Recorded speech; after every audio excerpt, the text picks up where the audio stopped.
I just wanted to share with you something that I found online. The link will be below for my Amazon link. It is a monster size silicone mat. That's what this black is. It's 2 feet by 3 feet, which is wonderful for some of my larger paintings.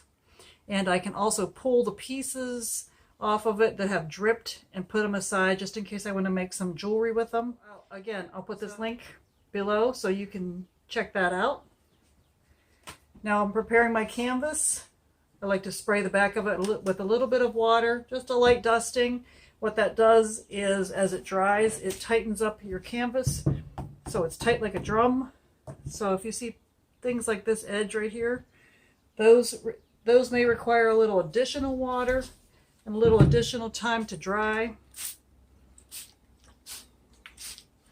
And then what I do is I'm putting masking tape on the back. Takes care of some of those drips that I'm having. And also I leave that on until I decide if this is a piece that I'm going to put resin on, and pull that off after. I want to trim the edges and make sure you've got square edges for your paint.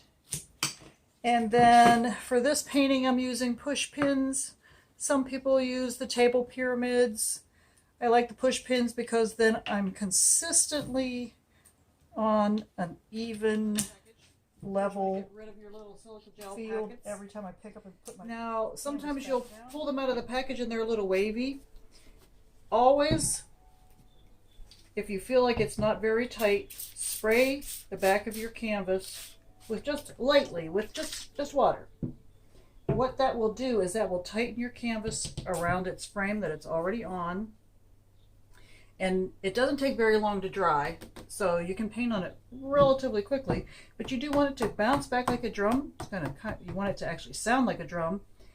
And what I do when I am painting all of my paintings is I place masking tape around the edges before I put anything else on my canvas. And I'm going to show you 2 paintings, and they're the reasons why you always want to use something on the back. This beautiful piece was done, and when it dried, a lot of the paint came on the back, and as you can see, it's kind of built up, and so when it hangs on the wall, it's going to be crooked. So some of it's coming off even in chunks. So that is not good. You want to avoid having that. Putting your masking tape on the back will allow you to be able to peel off your paint.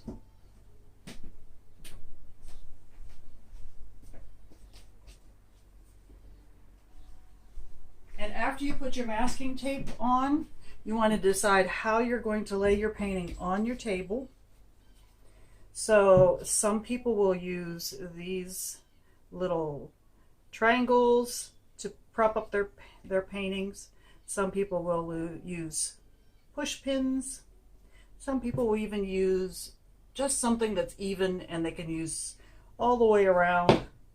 If you're going to use something like the triangles or the little piece of PVC pipe, make sure your table is even before you start.